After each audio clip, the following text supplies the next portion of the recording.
Clifton, Texas, Dennis, is small town USA, right?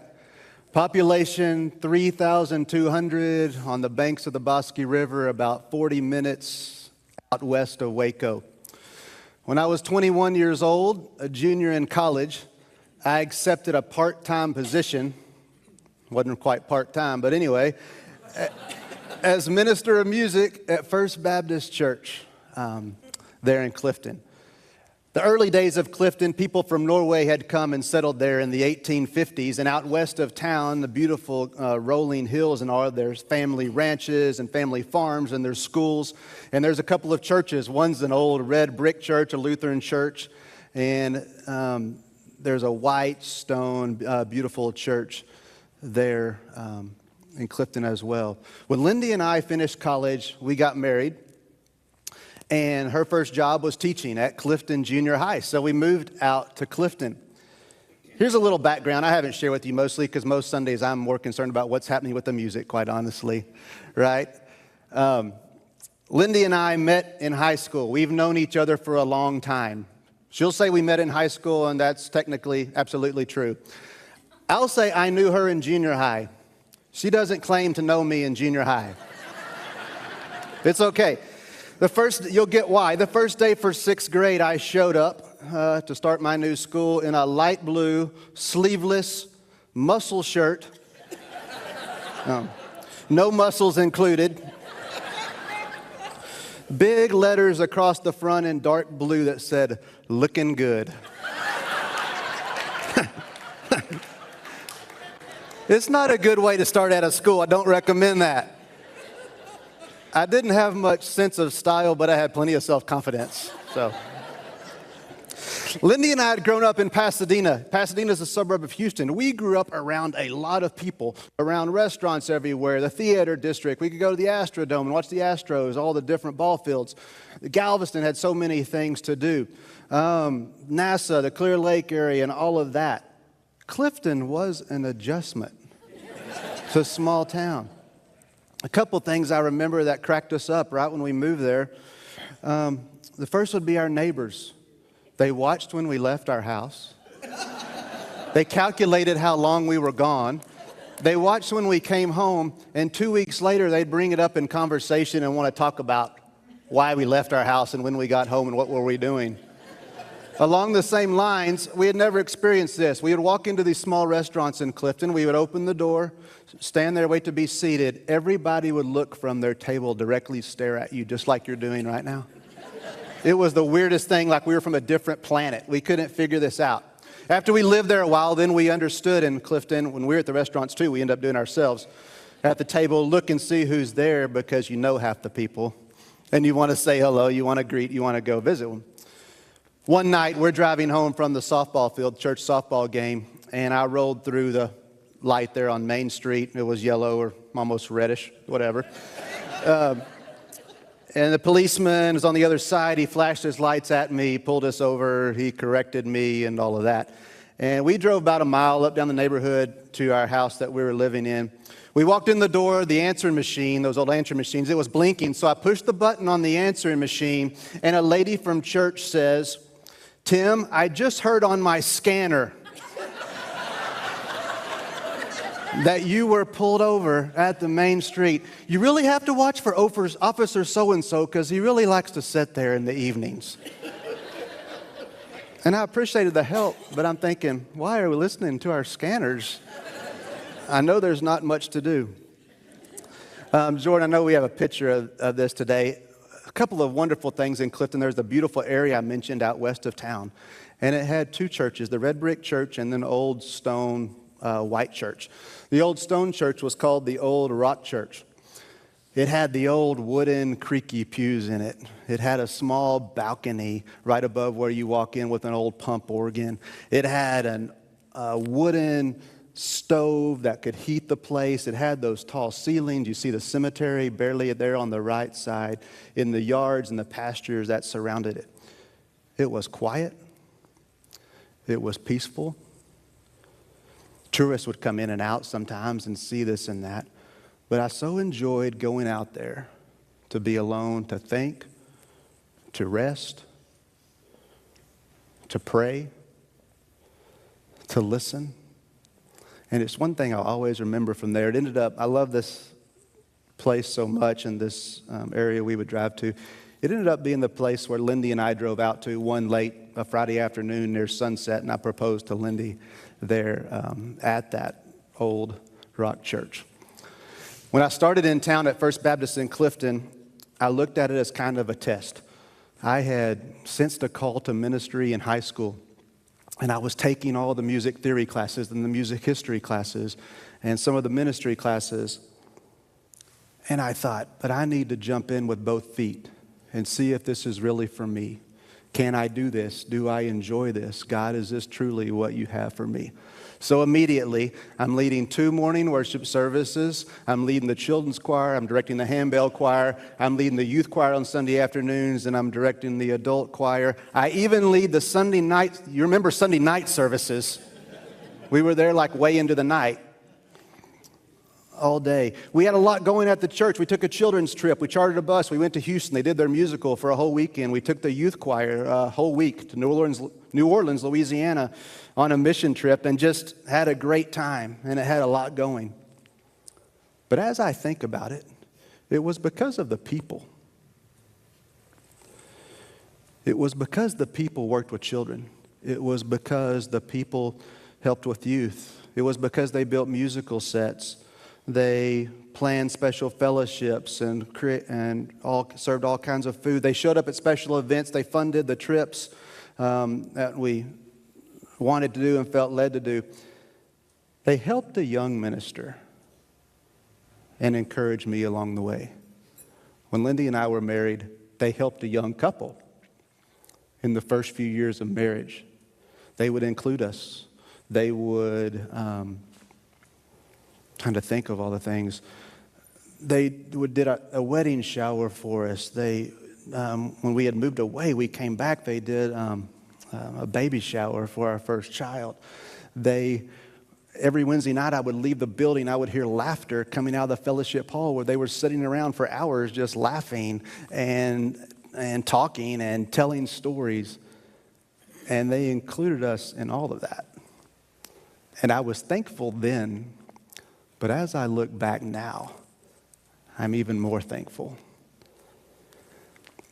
Lindy and I have been fortunate to serve in churches where this has been true to some degree, in Seminole, and then in San Marcos, and then in San Angelo as well.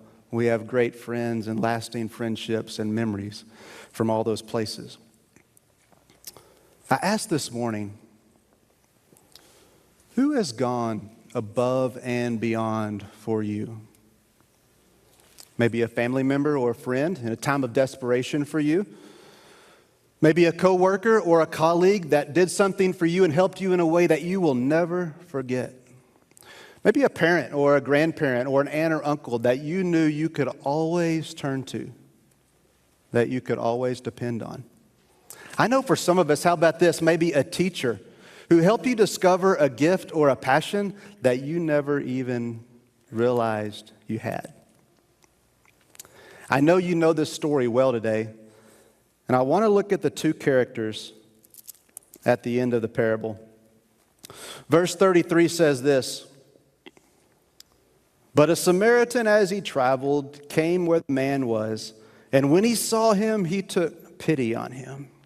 He went to him and bandaged his wounds, pouring on oil and wine." That's probably the most well-known part. But then he goes above and beyond. He takes another step, not just the initial help. It says he puts him on his donkey, and he took him to an inn, and he took care of him. He went the extra mile. But that's not the end then.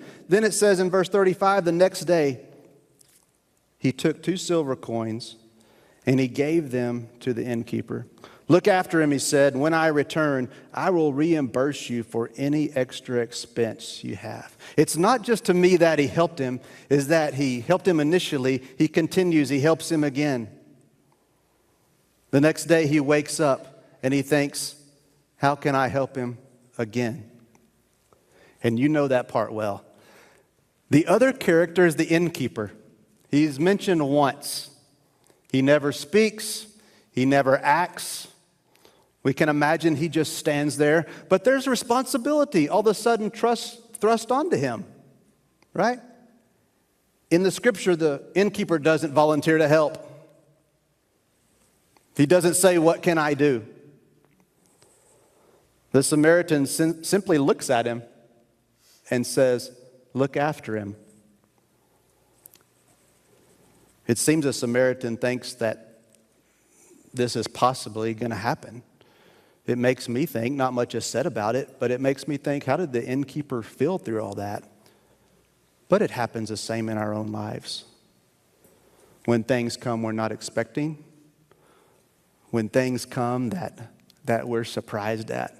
So I can imagine the innkeeper standing there, and we don't know if he's a great helper. We don't know if he was a nurse in some way or a doctor to help physically or any of that. In fact, the parable ends kind of quickly, and we don't know. But the Samaritan says, "Look after him." We ask the question, who's gone above and beyond for you? I think the next question for us today is, who do we go above and beyond for right now? Who do we do that for? Who has landed on our doorstep? Who do we have the opportunity to care for and support? You think back in recent days or months in your life. Who is it or what situation has surprised you and all of a sudden given you an opportunity to show God's mercy to someone, to minister to someone? You know, this whole part of the parable, the question was asked, who is my neighbor? Jesus says, basically, as he replies and tells the parable, it's actually anyone in need. We think of neighbors differently. You know this. I think of my neighbor as Andy McCullough that plays cello every week. He lives 2 houses down. I didn't even know that when I moved in. I think of my neighbor as the policeman and his family that live next door that we speak to when we're outside, and other families on our street. Asher and Ellis, we moved onto their street. I see them right back there, the Bynums. I think of them as our neighbors. But Jesus wasn't talking really about that, just the friends we know and love. Jesus was talking about anyone in need. Verse 25 says, on one occasion, an expert in the law stood up to test Jesus. "Teacher," he asked, "what must I do to inherit eternal life?" "What is written in the law?" he replied. "How do you read it?" He answered, "Love the Lord your God with all your heart and with all your soul and with all your strength and with all your mind, and love your neighbor as yourself." This is a big deal, this next part. Jesus says, you have answered correctly. Do this and you will live. Those verses we base, I know many of us base a lot of our lives on, and all of our other beliefs kind of hang on love the Lord your God and love your neighbor as yourself, and being anyone. This is not really how the world teaches us to live necessarily. We learn this at church. Other faith groups teach something similar. Care, generosity, love, kindness. They teach all of that as well. I know people in my life, and you probably do too, who don't profess any faith at all, but care for others and do that really well and are an example of that. But the world, by and large, the culture we live in, it really doesn't teach us this. When I think of people who I look up to and respect, it's always people who live out this teaching and positively impact the lives of others. It's an attitude in their life, a passion, a lifestyle. It's life-giving, it's meaningful, and our world needs more of it. I can be better at it. And I imagine most of us can be better at it. 3 weeks ago, Holly Woodruff stood here and she talked to you about the friends that brought her to church, the adults she met at church, the teaching she heard at church, how it changed her life, how it impacted her life for years and years to come, to ministry now, and she comes back and shares with you. Last week, Phil Christopher was here. He talked about the roundabout road that we're on, that we're all on, and how that roundabout road brought him around into Hereford and eventually to Lubbock. It talked about the vibrancy he found at Second Baptist Church. It talked about what the people, the church family, taught him and how that's influenced him throughout his life. I can't really speak to Second Baptist 40 years ago. I can't speak to it 20 or 30 years ago. But I can to the last couple of years. I'm about to bring it home a little more personal. I think it takes effort to be the kind of church Holly spoke about, the kind of church Phil spoke about. I think it's like a successful sports team, a team that goes deep into the playoffs, maybe even a team that wins a championship. They can't expect to do that next year automatically. The players change, the dynamics change, sometimes the practices change. Sometimes the skill level changes. It's a constant effort and a constant work. And I think that applies to churches too. I think we just shouldn't talk about the history of our church. 8 months ago, I was asked a question, and I shared with the VLT some things. And some of you were there that night, and you've heard this just a little bit. I share with them concerns I had about the culture of our church family at this point, and unique in the life of our church right now. Some of us have been here a long time. Either we don't notice this, we accept it, we ignore it, or we just think it's who we are.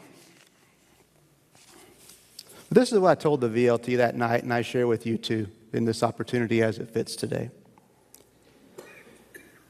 What I've found and sensed since we arrived is there is an underlying spirit here of negativity, skepticism, criticism that lives just below the surface. It's not around all the time. It bubbles up. It bubbles up here and there, maybe in a Sunday school class, maybe in a personal conversation, something triggers it. Maybe in a small group over here. I told the VLT that night, it concerns me. I haven't been here all these years. I hear the history. I appreciate the history. But I've been in other churches, and I know it's not the norm for churches. It's not who we want to be. It is something we can work at.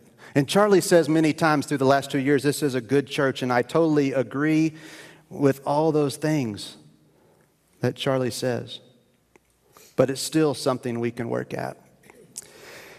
I know today we're together as a whole, and this, what I'm talking about, this negativity crops up in smaller groups. That's why I still mentioned it today, because it's still present, even though not with the entire whole all the time. Each day we all make a decision about who we want to be and how we want to relate to others. The church Holly talked about, and Phil and Charlie, we can be that church again. And you're saying, Tim, I don't even believe that. So I'm going to say to you, we can continue to be that church. I think we need to be that church for the future, for our young people.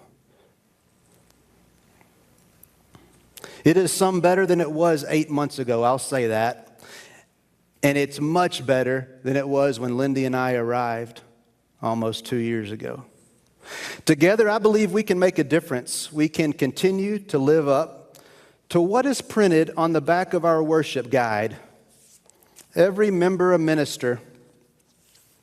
You read it, you know it. Not every member an expert. Not every member always thinking, I could have done that better. Not every member saying, we've never done it that way before. Not every member critiquing every detail and decision. How about this? Every member, how can I help with that? Every member, how can I care for that friend? How can I invest in the lives of others? How can I build up the body of Christ? How can I minister to those in need? In Clifton, there was a woman named Frances Hatter. Frances Hatter cared about people. She cared about the church. She cared about missions. And she cared about the community. She was honest. She was upfront. She would tell you exactly what was on her mind. And you always knew she cared for you. Even after we moved, she would call Lindy and I. She would talk about family. She would talk about church. She loved to talk about Baptist politics and the conventions and all the things going on in that, but she kept up with us. It doesn't mean she was always happy with me, a 23-year-old at the time, minister of music. One day she was really frustrated. I had taken the children to sing at the nursing home on a Wednesday night. It was wonderful. They had sung. They had visited. We had come back to the church, gotten out of the van, locked it up. All the parents picked them up, and it was great. A month later, Frances bounds into the church office, animated and not happy. She wants to know who the last person was to drive that church van. It was easy to find that had been me. She said, Tim, I need you to come outside and see something. I'll fill you in on our short walk to that parking lot. Turns out, a month later, the children had been playing with a nice little kitty cat in the parking lot at the nursing home. We had all gotten on the van, including the cat. The children, when we rode back to the church, the children all got off the van. The cat did not. The van roasted in the Texas summer heat for about a month. Frances had shown up that day to put her luggage in and take a trip with some adults. She was taking on a trip, opened that back door, and it was not a pretty sight. The smell was extraordinary. I can still smell it in my imagination today. We got Frances the key to the other van. She took that van. We cleaned that van. We took it to professional people. They cleaned the van. We eventually took carpet out and put new carpet in. Guess what? That smell never went away. That van became a little legendary at First Baptist Clifton. It was called the Cat Van. Every single trip, no matter if it was a block or if it was 8-hour drive, I was a designated driver. From then on, of the Cat Van. Later, Frances and I would laugh about, well, I would say much later, Frances and I would laugh about that day. But that's just a side note. The wonderful thing about Frances is Lindy and I knew she cared for us so much that she treated us as her own, calling us her children many times. We could have been her grandchildren, probably. She loved us. She checked on us after we moved. We would call her. We would visit right up until the time she passed away at 99 years old. I'll always remember Frances Hatter because she cared deeply and she lived out her faith. My prayer today is, Lord, let us be Samaritans, let us be innkeepers, and let us be Frances Hatters.